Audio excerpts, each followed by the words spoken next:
Vous allez bien? Ça va? Que Dieu soit béni, que Dieu soit glorifié. Il y avait un thème que je voulais partager avec vous. Un seul mot, c'est le mot colère. Ah, alors ça vient casser la joie là-bas. Mais néanmoins, qui dans cet auditoire ne s'est jamais mis en colère, s'il vous plaît, levez votre main, j'ai besoin de vous photographier. La colère est un sentiment, j'ai envie de dire une émotion, et qui peut être provoquée par tellement de facteurs extérieurs. Est-ce que vous êtes d'accord avec moi? Un coup, ce sont les frustrations, c'est peut-être les objectifs ou les attentes qui ne sont pas, qui sont bloquées. Ça peut être aussi les irritations des enfants qui sont surexcités, alors que vous êtes là concentrés. C'est pas simple, hein? Alors on commence au départ à rire jaune, mais à un moment donné... Et puis des voisins bruyants. Ou un automobiliste qui vous coupe la route. Avec un beau poisson derrière, collé. Je ne parle pas même pas des abus verbaux, des abus physiques. Que dire aussi des injustices? Souvent, lorsqu'on vit une injustice, eh bien, cela engendre immanquablement un sentiment de colère. Vous êtes d'accord avec moi? La colère est vraiment un sentiment qui nous concerne tous. J'ai envie de dire grand comme petit. C'est une émotion qui est puissante, une émotion qui peut conduire même à de vives réactions, et voire même des comportements souvent désastreux. J'en ai pour preuve la première colère que nous révèle la Bible, c'est celle qu'a manifestée Caïn à l'égard de qui? Son petit frère. Et vous n'êtes pas sans savoir eh bien, comment cette histoire s'est terminée. Caïn tua Abel. La colère peut être dangereuse. D'où la raison d'être du titre de notre méditation de ce matin. Comment gérer la colère? Est-ce que ça nous intéresse, ça? Comment gérer notre colère? Comment la gérer lorsqu'elle vient nous surprendre? Car quelquefois, elle vient nous surprendre. Elle monte, eh bien, comme la moutarde jusqu'au nez. Et que faire? En tout cas, la Bible parle de la colère. Le mot colère, je ne sais pas si vous le savez, se retrouve près de plus de 350 fois eh bien, dans toute la Bible. L'Ancien Testament, à lui seul, emploie plus de 10 mots hébreux différents pour désigner la colère. En veux-tu, en voilà. Et c'est dans l'épître de Paul aux Éphésiens que Paul lui-même parle de la colère, et il dit la chose suivante. Ce sera un premier texte que je vous propose de prendre ensemble. Et si vous voulez prendre des notes, n'hésitez pas. Vous me connaissez, j'aime bien aussi mettre passablement des références. Nous ne sommes pas là pour raconter nos impressions, mais nous sommes là pour déclarer ce que dit la parole de Dieu. Et pour cela, nous avons besoin de nous appuyer sur les Écritures. Éphésiens chapitre 4 et juste le verset 26. Éphésiens chapitre 4 et le verset 26. Si vous vous mettez en colère, alors ne péchez point. Et il rajoute que le soleil ne se couche pas sur votre colère.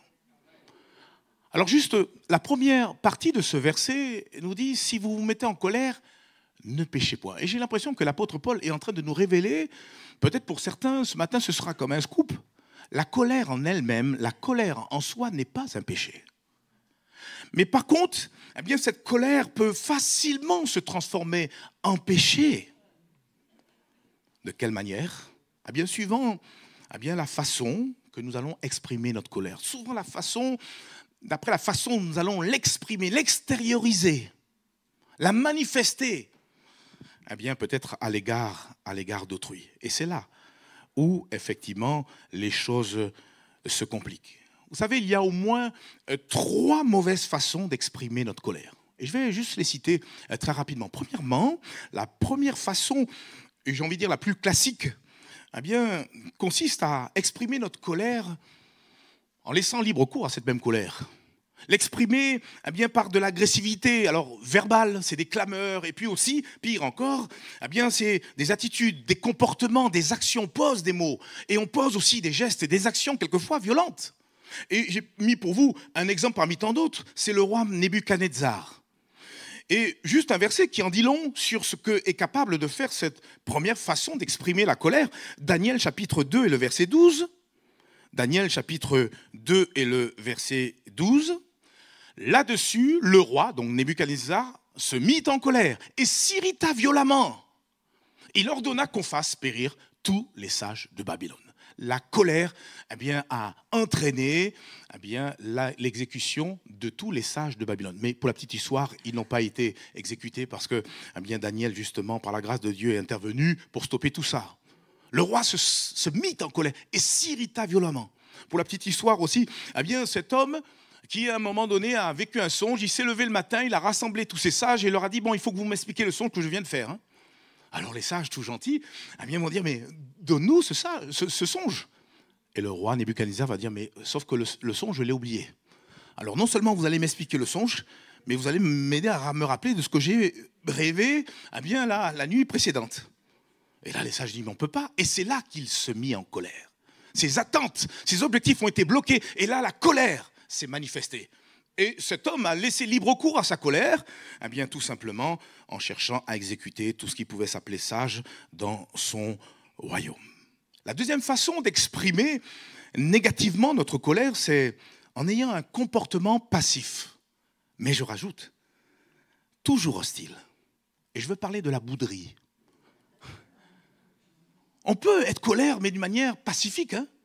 Toute la journée, on est là. Dans la même maison. Mais on se boude.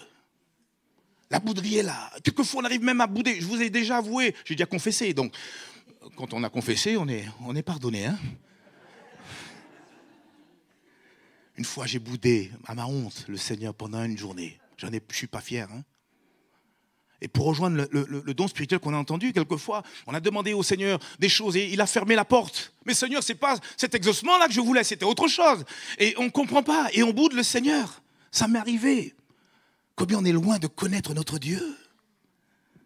Et on doute encore de l'amour de Dieu. On doute encore du fait que, eh bien, s'il ferme des portes, c'est parce qu'il a forcément une porte beaucoup plus grande pour nous. C'est qu'il veut notre meilleur.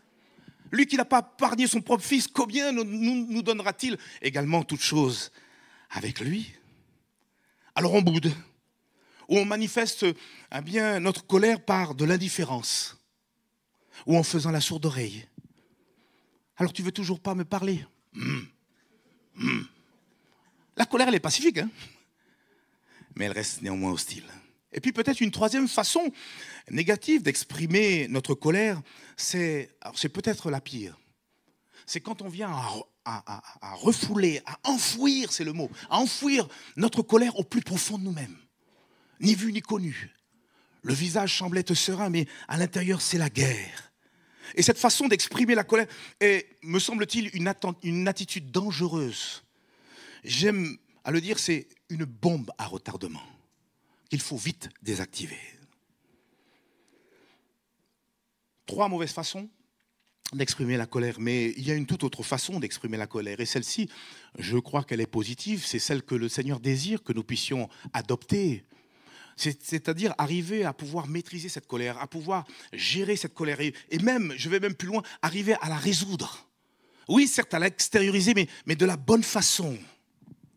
Alors, avant d'en dire un peu plus, c'est peut-être nous donner des pistes, parce que le Seigneur, par sa parole, nous donne des pistes, nous donne des conseils précieux, eh bien, pour savoir comment gérer de la bonne façon la colère. Il est important de se rappeler pourquoi il est important de gérer la colère. Vous savez, si quelque part nous entretenons de la colère dans notre cœur, il est évident que nous ne pourrons pas vivre correctement notre foi en Jésus-Christ. On aura beau chanter, louer le Seigneur et même prier, eh bien si en même temps nous avons de la colère, c'est juste impossible. Le Seigneur ne peut pas agréer ce genre d'offrande, ce genre de sacrifice. Je ne peux pas chanter, louer le Seigneur alors qu'en même temps je suis en train de nourrir, c'est le mot, nourrir de la colère envers quelqu'un ou quelqu'une.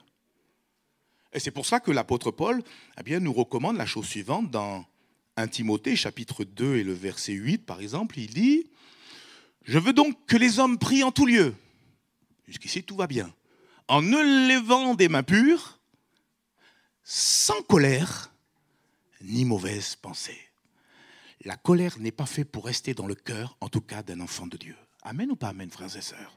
Je ne suis pas en train de dire qu'on ne peut pas vivre la colère. Et il y aurait tellement, ce sujet est tellement vaste.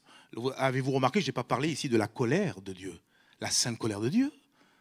Il peut se faire que nous aussi, nous ne pouvons pas accepter certaines choses dans ce monde parce qu'elles vont à l'encontre de la parole de Dieu et cela produit aussi de la colère. Je ne parle pas de tout cela. Je parle de cette colère qu'on a besoin de gérer et cette colère qui quelquefois nous pousse à pécher. Les accès de colère engendrent des conséquences sur notre santé. Elles engendrent des conséquences sur notre morale. La colère brise les relations entre personnes. Est-ce que vous le savez ça? La colère aussi également piétine la joie. Elle piétine la paix. Et l'homme qui est prompt à se mettre en colère. Y a-t-il quelqu'un qui est prompt à se mettre en colère ici? Dieu vous aime. L'homme qui est prompt à se mettre en colère est souvent source de conflits. Proverbe chapitre 29, verset 22 le confirme. Proverbe chapitre 29, verset 22. Un homme colère excite des querelles et un furieux commet beaucoup de péchés. Frères et sœurs, lorsque la colère est mal gérée, elle est capable de nous faire des choses abominables. On a eu un exemple avec Nebuchadnezzar. Parlons d'un autre roi. C'est le roi Hérode, qui est appelé Hérode le Grand, mais je pense qu'il était grand que par sa méchanceté. Il me semble-t-il, je crois qu'il avait tué même ses 2 enfants pour rester seul sur le trône. Il avait été nommé comme étant le roi des Juifs. Et vous avez compris que cet homme, quand il a appris un enfant venait de naître et qu'il allait être le roi des Juifs, lui, ça l'a inquiété. Matthieu chapitre 2, le verset 16 nous en dit long sur ce que la colère est capable d'activer au plus profond de nous-mêmes et ce qu'elle est capable de nous pousser à faire. Alors Hérode, voyant qu'il avait été joué par les mages, se mit dans une grande colère. Et que fit-il? Il envoya tuer tous les enfants de 2 ans et au-dessous qui étaient à Bethléem et dans tout son territoire, selon la date dont il s'était soigneusement enquis auprès des mages. Ça, c'est de la folie. Et que Dieu nous garde bien d'en arriver là, mais c'est pas notre sujet. Ce que nous voudrions ce matin retenir, c'est comment gérer notre colère. Comment gérer notre colère? Pour répondre à cette question, j'ai relevé quelques conseils que nous laisse la parole de Dieu, la Bible, à ce sujet. Alors, comment gérer la colère lorsqu'elle vient à nous? Premièrement, en étant rempli du Saint-Esprit. Alors, j'ai entendu un petit amen sur le côté droit, mais Joël, c'est que tu n'as pas bien parlé, ou tu n'as pas parlé assez fort. Comment gérer notre colère? En étant remplis les uns les autres du Saint-Esprit, frères et sœurs. Nous sommes des gens de la Pentecôte. Et nous avons compris que lorsque le Seigneur est remonté vers son Père Céleste, il ne nous a pas oubliés, il nous a envoyé un autre consolateur. Ce dernier est venu habiter nos vies. Il demeure éternellement avec nous. Et lui se propose de relever le défi, de nous aider non seulement à maîtriser la colère, mais même à la dominer, à la vaincre. À la vaincre. Plus nous serons remplis par l'Esprit de Dieu, et plus nous serons remplis de son caractère, de sa personne, j'ai envie de dire de ses fruits. Or, nous les connaissons, ces fruits. C'est quoi les fruits de l'esprit? Allez, je vous laisse un petit peu parler. C'est quoi les fruits de l'esprit? L'amour, la joie, la paix, la patience. La patience, c'est pas intéressant là pour contrer la colère? Allez, un premier point. Alors, l'amour, c'est important. La patience, la tempérance. Oh, Mélanie, tu as raison. La tempérance, la douceur, peu cher. Vous avez tout dit là. Tous ces éléments sont capables de faire comme un rempart face à la colère qui voudrait nous animer et nous pousser au péché. Mais pour vivre ces choses, encore faut-il que nous soyons remplis du Saint-Esprit. On n'est pas rempli du Saint-Esprit un jour seulement, pas 2 jours, mais constamment. La Bible dit, soyez continuellement remplis du Saint-Esprit. Et seul dans notre chambre, ou même dans des réunions plénières, Seigneur, remplis-moi du Saint-Esprit. Seigneur, inonde-moi. Je vous assure que si nous sommes remplis du Saint-Esprit, nous n'aurons pas le temps de nous mettre en colère. Ou même quand la colère viendrait, eh bien, vitement, on saura la maîtriser. Parce que notre esprit, qui est en connexion avec l'Esprit de Dieu, va prendre le dessus sur nos émotions, sur notre âme et sur notre chair. Amen. Laissons-nous remplir du Saint-Esprit. Laissons-nous conduire par le Saint-Esprit. Galates 5, verset 16 nous dit, je dis donc, marchez selon l'Esprit, et alors vous n'accomplirez pas les désirs de la chair. Frères et sœurs, soyons remplis du Saint-Esprit. Dernièrement, on a fait une recherche du baptême dans le Saint-Esprit et on va renouveler ces choses. On a besoin de nous attarder et reconsidérer la personne du Saint-Esprit. Bien souvent, elle est là, silencieuse, à bien nous accompagner, mais elle a besoin à bien de nous conduire, elle a besoin de prendre les devants, elle a besoin à bien de nous montrer le chemin à suivre, elle a besoin de nous aider à aimer davantage notre Seigneur Jésus-Christ. Premièrement, comment gérer notre colère? En étant rempli du Saint-Esprit. Mais ce n'est pas tout. Comment gérer notre colère? La Bible nous donne aussi un autre conseil que nous retrouvons dans le livre des Proverbes, au chapitre 15 et le verset 18. Comment gérer notre colère en étant lent à la colère? Un homme violent, nous dit la Bible, excite des querelles. Mais celui qui est lent à la colère, qu'est-ce qu'il fait? Il apaise les disputes. En matière de colère, apprenons, frères et sœurs, à ne pas démarrer au quart de tour. Allez, pour faire simple, soyons à cet effet plutôt diesel que plutôt essence. Vous savez, à l'époque, les diesels, maintenant c'est plus le cas, mais à l'époque, les diesels, il fallait attendre. Vous savez que la spirale s'allume. Voilà, on prend le temps, on avance, mais on peut aller beaucoup plus loin avec le diesel. Hein, il y a quand même des avantages. Ça pollue plus, quand même. Enfin bon, revenons à nos moutons. Voilà, soyons plutôt diesel que essence. Mais quand nous sentons que la colère commence à venir nous envahir, à venir nous gagner, frères et sœurs, ne nous hâtons pas de réagir dans la précipitation, de façon impulsive. Alors c'est facile à dire, mais avec la grâce de Dieu, c'est quand même possible. Au contraire, gardons notre calme, oui. Gardons notre self-control. Prenons quelques instants de réflexion. Pour faire la remarque suivante, c'est que je constate avec vous certainement que bien souvent, nous nous emportons ou nous laissons libre cours à la colère, nous nous mettons en colère pour des choses qui n'en valent pas la peine. C'est vrai ou c'est pas vrai? On se lève le matin et on veut un café. Et on arrive au niveau de la cuisine et la cafetière, elle ne marche pas. On arrive même à parler à la cafetière, mais méchamment. Tu vas marcher ou non? On peut être si facilement en colère pour très peu de choses. L'OM a perdu. Et on est triste. Et on est en colère. On parle, on vocifère contre la télé, cette fois-ci. Et notre épouse qui se gratte la tête, Seigneur, ta grâce. Pendant que je préparais ce message, je pensais à un exemple dans la Bible. C'est notre ami Jonas. Je ne sais pas si vous avez remarqué. Jonas, à un moment donné, notre ami s'est mis en colère à cause d'une plante qui a fané un peu trop vite à son goût. Et ce qui s'est passé à ce moment-là, Dieu est venu, tel un pédagogue, il est venu lui poser une question qu'il pourrait ce matin aussi nous poser. Regardez, lisez avec moi, Jonas chapitre 4, verset 9. Alors je vais vous lire dans la version Semeur, elle est encore plus intéressante. Dieu demanda à Jonas, fais-tu bien de te mettre en colère à cause de ce ricin, donc cette plante, qui a poussé un jour, qui a fané en une nuit? Et il répondit, oui, je fais bien de me mettre en colère, au point de désirer la mort. Vous vous rendez compte? Là, me semble-t-il, la colère de Jonas, elle est surréaliste, elle est disproportionnée. Tu te mets en colère pour une plante que tu n'as pas plantée, que tu n'as pas fait pousser. Et tu demandes même la mort pour une plante?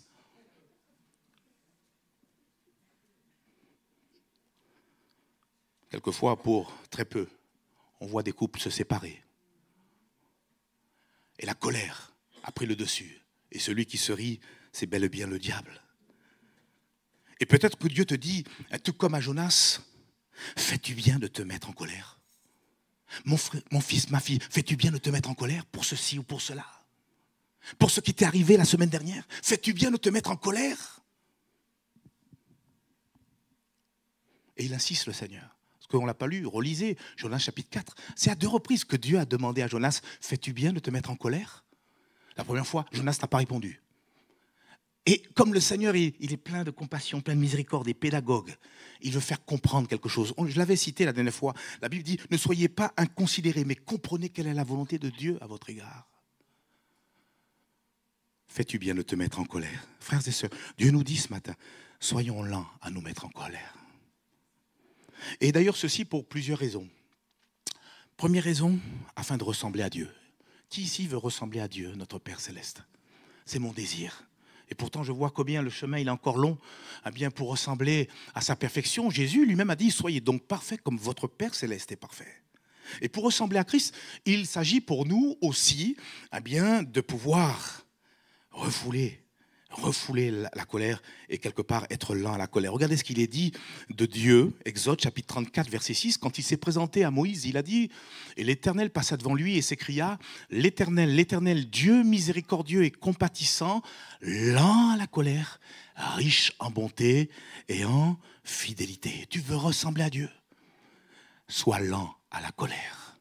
Dieu veut nous apprendre ce matin à être lent à la colère. Lent à la colère, pourquoi? Autre raison, la colère de l'homme n'accomplit jamais la justice de Dieu. Jacques chapitre 1, les versets 19 et 20 le confirment. Sachez-le, mes frères bien-aimés, ainsi que tout homme soit prompt à écouter, lent à parler, mais il rajoute, lent à se mettre en colère, et il donne la raison, car la colère de l'homme n'accomplit pas la justice de Dieu. Jamais lorsque nous sommes en colère, et n'allez pas me parler d'une sainte colère, mais jamais lorsque nous sommes en colère, nous ne pourrons pleinement accomplir la volonté de Dieu. Autre raison peut-être, dans la Bible, il nous est dit que l'homme qui est lent à la colère est couvert d'éloges. Et je voudrais être cet homme, pas vous? Homme ou femme, hein? Proverbe chapitre 16, verset 32. Celui qui est lent à la colère vaut mieux qu'un héros. Et celui qui est maître de lui-même que celui qui prend des villes. C'est pas beau ça? Allez, on va le relire s'il vous plaît. Celui qui est lent à la colère vaut mieux qu'un héros. C'est-à-dire qu'il est plus important qu'un héros. Il a plus de valeur qu'un héros. Et celui qui est maître de lui-même que celui qui prend des villes. Waouh! Seigneur, aide-moi à être ce héros. Alors à commencer par mon foyer.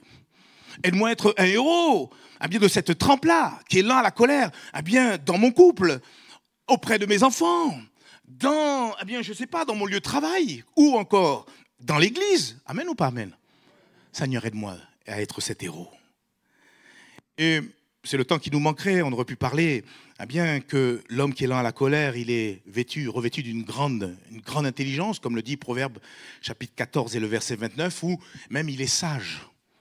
Si nous voulons montrer que nous sommes sages, soyons lents, frères et sœurs, à la colère. Allez, on continue, on poursuit. Comment gérer notre colère? Autre conseil que le Seigneur nous laisse. Et peut-être ce troisième conseil que Dieu nous donne, il va concerner particulièrement ceux et celles qui ont subi une injustice. Une injustice qui vous a poussé quelque part à pouvoir vous mettre en colère et à crier justice à Dieu pour qu'il intervienne. Ce conseil, il vous est attribué. Et Dieu seul sait combien, quelquefois, l'homme peut être méchant et occasionner à son prochain tellement de blessures intérieures, je parle. Qui n'a pas vécu d'une injustice? Peut-être quelqu'un, même ce matin, est venu avec une colère dans son cœur, qui quelque part même t'empêche de louer, d'adorer le Seigneur. Une colère qui quelquefois, vient à la surface et se manifeste au travers de ton visage, de ton comportement, de ton attitude. Dieu te dit, psaume 37, le verset 7 et 9. Toi qui connais le Seigneur, voilà le conseil que Dieu te donne. Garde le silence devant l'Éternel et espère en lui. Ne t'irrite pas contre celui qui réussit dans ses voies, contre l'homme qui vient à bout de ses mauvais desseins. Et il rajoute, verset 8, laisse la colère. abandonne la fureur. Ne t'irrite pas, ce serait mal faire. Car les méchants, ça c'est la promesse que Dieu nous fait, les méchants seront retranchés. Et par contre, ceux qui espèrent en l'Éternel posséderont le pays. Ce verset, il est très beau, ce passage en tout cas est très beau. Et il y a comme une invitation à faire confiance à Dieu, une invitation à dire, mais Seigneur, ça me dépasse. Et tu sais que cette colère, elle me ronge de l'intérieur. J'ai besoin que tu prennes le relais. Elle nous invite donc à pouvoir nous abandonner à Dieu, à pouvoir déposer les armes et ne pas chercher surtout à se venger face à l'injustice que nous aurions pu subir ou que peut-être nous continuons à subir. Car voyez-vous, Dieu c'est le juste juge. Et lui il ne se trompe jamais. Il sait tout, il voit tout et il n'oublie rien. Il dit autre part, il ne prend pas le coupable pour innocent.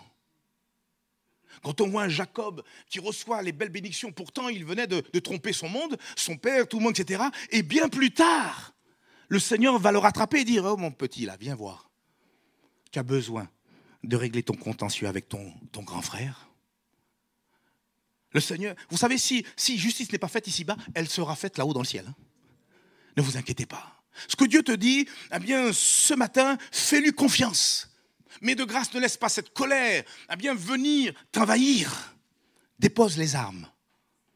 Dépose cette colère. Renonce à cette colère qui voudrait t'inciter à te venger, qui voudrait t'inciter à pécher au final.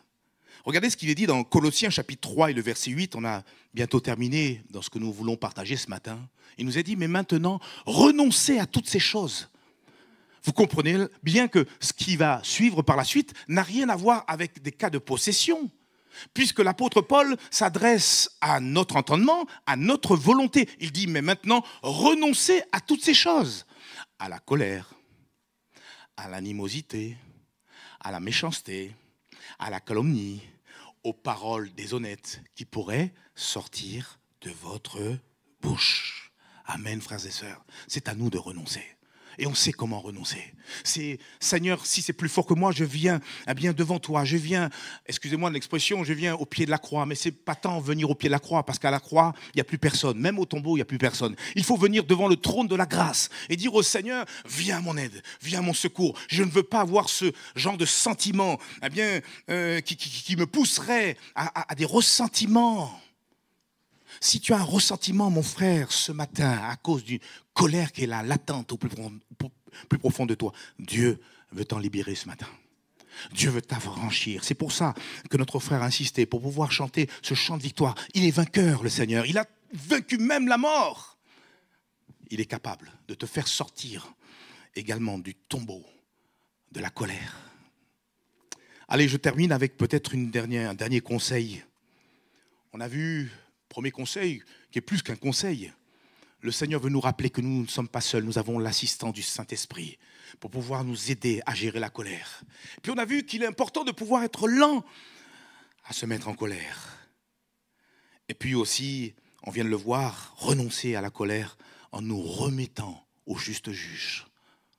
Je voudrais terminer en rappelant Éphésiens chapitre 4, verset 26, le premier texte que nous avons pris au départ, mais cette fois-ci dans la version Parole de vie, qui nous dit la chose suivante. Quand vous vous mettez en colère, ne commettez pas de péché.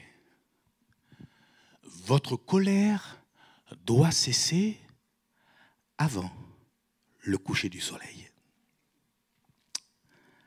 Votre colère doit cesser avant le coucher du soleil. Peut-être le verset suivant, je ne sais pas, le verset 27. Ne laissez aucune place en vous à l'esprit du mal. Parce qu'il y a comme un processus, un enchaînement. C'est clair, le diable n'a pas d'amis. Et quand il vient, et quand il trouve une faille, il est tout prêt. C'est ce que a voulu faire comprendre Dieu en son temps à notre ami Caïn. Caïn, pourquoi t'irrites-tu ? Dieu n'est pas en train de lui reprocher qu'il est en colère. Il ne comprenait pas ce qui lui arrivait. Ses attentes étaient bloquées. Lui, il espérait que son offrande soit également agréée. Mais Dieu a comme bloqué son offrande pour lui enseigner quelque chose. Et Dieu lui pose la question, pourquoi tu es irrité ? Pourquoi ton visage est-il irrité ? il veut l'interpeller. Le focus est sur Caïn. Dieu veut changer Caïn, mais il ne comprend pas la chose. Et il laisse libre cours à la colère. Et Dieu ne veut pas que nous prenions le chemin de Caïn. Et si d'aventure nous avons peut-être donné libre cours à une colère qui nous a poussé à exprimer peut-être des paroles ou manifester des actions coupables à l'égard d'une tierce personne, Dieu ce matin nous invite à régler le problème le plus rapidement possible. C'est en cela qu'il dit qu'il ne faut pas laisser le soleil se coucher sur notre colère le plus rapidement possible. L'idéal, ce serait de battre le fer pendant qu'il est chaud, c'est-à-dire le jour même. Mais quelquefois, on perdure et on laisse le temps renforcer une colère et même la nourrir avec des ressentiments. Un jour passe, 2 jours passent, 3 jours passent. Et ce qui nous donne à rester dans cet état d'esprit, c'est ni plus ni moins notre orgueil. Seigneur, change-nous. Seigneur, transforme-nous, brise toute forme d'orgueil dans nos vies. Et j'ai envie de dire, quand il y a un conflit entre 2 personnes, c'est le plus spirituel qui doit faire la démarche. Ah non, c'est à lui de faire le premier pas, parce que c'est lui qui m'a offensé. Mais j'ai envie de dire, c'est le plus spirituel qui doit faire la démarche. Pour désamorcer, désactiver le processus du diable, qui fait que par la colère, il est tout près de notre porte, prêt à rentrer. C'est ce qu'a dit Dieu à Caïn. Pourquoi t'irrites-tu? Sache que le mal se couche à ta porte. Mais toi, domine sur lui. Et il est question de gérer la colère. Et pour la gérer, pour la dominer, il nous faut, alléluia, ne pas laisser, entre autres, le soleil se coucher sur notre colère. Le Seigneur nous invite à régler le problème le plus rapidement possible. Si possible, le jour même. Ceci afin de garder, de conserver notre communion avec Dieu, mais aussi avec les frères et les sœurs. C'est important. Je ne peux pas dire que je suis en communion avec Dieu si je suis en étroit conflit ou en lutte avec mon frère, ma sœur, c'est juste impossible. Si c'est possible, cherchons à bien être en paix avec tous. Voilà ce que dit la Bible. Si c'est possible, il y a des situations qui sont bloquées. Et si c'est indépendant de notre volonté, là, on n'y peut rien et Dieu voit. Mais tant que cela est possible, cherchons à rectifier le tir. Et puis, ne pas permettre que le diable puisse venir s'infiltrer. Vous savez, il n'est pas trop loin de chacun d'entre nous. Vous savez, quand on vit une épreuve, le Seigneur est là. Parce qu'il a dit, même quand on traverse la vallée de l'ombre de la mort, il est là présent. Mais le diable n'est jamais trop loin non plus. Et il y a toujours un enjeu. Quand il y a une épreuve, il y a toujours un enjeu. Soit de faire confiance au Seigneur, ou soit de donner accès au diable. Et par la colère, en péchant, nous pouvons laisser l'accès au diable. Je conclus en rappelant qu'il n'est pas toujours simple de gérer notre colère. C'est vrai ou pas? Mais par contre, on l'a vu avec l'assistance du Saint-Esprit et puis tous les autres conseils qu'on a pu voir ensemble, nous avons la capacité de maîtriser, de pouvoir gérer la colère qui nous pousserait à pécher. Et si, frères et sœurs, d'aventure, la colère nous a conduits à pécher, sans tarder, rectifions le tir. Aujourd'hui même, avant que le soleil ne prenne le temps de se coucher de notre colère, réglons le problème. Et notre Dieu qui est miséricordieux, notre Dieu qui est compatissant, on l'a lu tout à l'heure dans Exode 34, verset 6, mais notre Dieu qui est aussi lent à la colère, riche en beauté et fidèle, sera en retour nous faire grâce, sera venir à notre secours. Frères et sœurs, Dieu nous avait fixé un rendez-vous ce matin. Et s'il y avait une quelconque colère dans le cœur de quelqu'un, de quelqu'une ce matin, le Seigneur avait prévu de vous secourir encore en ce matin. Baissons nos têtes, fermons nos yeux. Merci pour ta parole. En vérité, nous pouvons le dire, nous avons tout pour être plus que vainqueurs dans notre marche avec toi.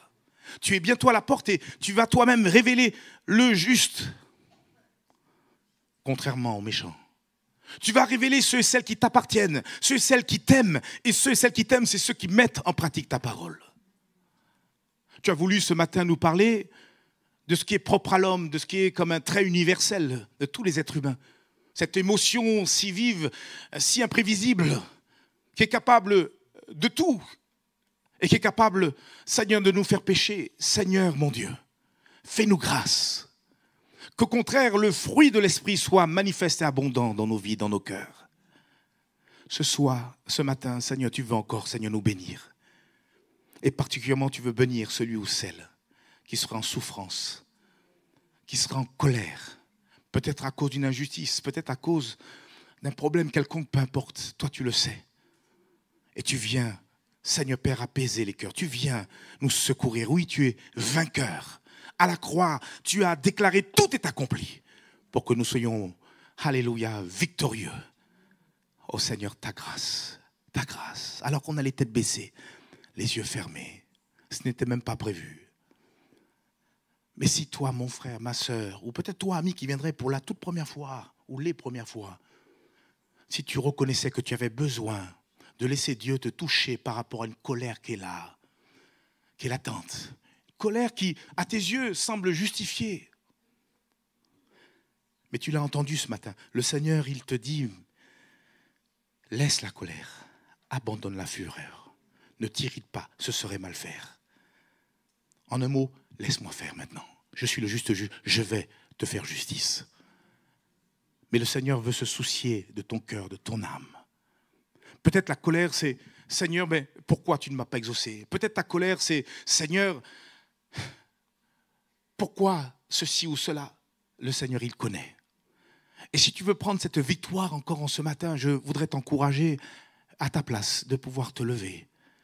Et dans le nom de Jésus, je vais prier avec toi et demander au Seigneur sa grâce, afin que cette colère n'entrave plus la joie et la paix que le Seigneur a déjà placée dans ton cœur. Afin que cette colère ne vienne plus te freiner dans cet enthousiasme que Dieu veut voir sur ton visage. Afin que cette colère ne t'empêche plus de dormir. Afin que cette colère ne soit pas là à te donner à être perdu dans tes pensées. Afin que cette colère soit transformée en une véritable, alléluia, victoire que Dieu t'accorde. Si c'est ton cas, lève-toi à ta place et Dieu va agir. Dieu va se glorifier. Dieu va t'aider, va te donner à gérer cette colère, même à l'extirper de ton cœur. Tu vas la résoudre, cette colère. Tu ne l'entretiendras plus, mais tu la déposeras au pied du trône de la grâce de Dieu. Et toi, tu repartiras libre. Cette rancœur, il faut que tu la déposes. Ce ressentiment ne vient pas de Dieu. Et le Seigneur te dit que la colère de l'homme n'accomplira jamais, écoutez bien, la justice de Dieu.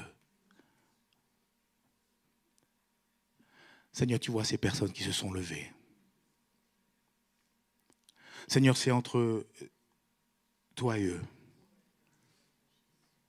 Et je te prie maintenant de leur donner la victoire sur ce qui peut être une entrave dans leur marche avec toi. Seigneur, je te prie d'enlever toute forme d'irritation, tout agacement au plus profond d'eux-mêmes. Et je te prie de tarir la source qui fait que cette colère, Seigneur Père, semble persister et résider au plus profond de leur cœur. Je te prie dans ta grâce, mon Dieu, d'accorder, Seigneur, la force de pouvoir pardonner s'il y a besoin de pardon. Tu vois ceux et celles qui ont connu, Seigneur, l'injustice, qui ont connu l'abus, qui ont connu, Seigneur, tellement de souffrances et qui actuellement sont, Seigneur Père, victimes de cette colère, Seigneur Père, mon Dieu, qui les ronge de l'intérieur. Je te prie dans ta grâce de leur donner à être délivrés dans le nom de Jésus-Christ. Seigneur Père, tu nous donnes à tous, car nous sommes tous concernés par la colère, de nous donner à être non pas des enfants de colère, mais des enfants de paix, des artisans de paix. Partout où tu nous places, Seigneur, que nous puissions apporter la paix et non pas véhiculer, Seigneur, de la querelle, de l'animosité au nom de Jésus-Christ. Seigneur, bénis mes frères, mes sœurs, mes amis qui se sont levés au nom de Jésus-Christ et exauce leurs prières. À chacun et à chacune au nom de Jésus. Seigneur Père mon Dieu, tu vas jusque dans la source. Tu es le plus grand des psychologues, tu es le plus grand des psychiatres. Tu es le grand médecin, le suprême médecin. Seigneur, qui vient, Seigneur, qui a créé l'homme et qui sait, Seigneur Père, restaurer, réparer ce qui a été déformé, détruit au nom de Jésus-Christ.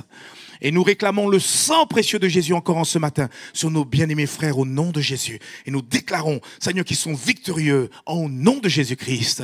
Amen. Et amen, vous pouvez vous asseoir. Que Dieu soit béni et croyez que Dieu vous a entendu et croyez que Dieu vous a exaucé. Vous savez, on pense que c'est anodin.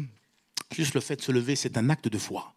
On dit, Seigneur, voilà, je réponds favorablement. C'est ça, répondre avec douceur à la parole de Dieu. Et le Seigneur, voyant cela, eh bien, vient au-devant de nous et il intervient. Il agit. Et peut-être pour certains, le Seigneur va vous demander certaines choses à faire. Faites-le. Rappelez-vous ce qu'on avait partagé en son temps. Faites tout ce qu'il vous dira de faire. Amen.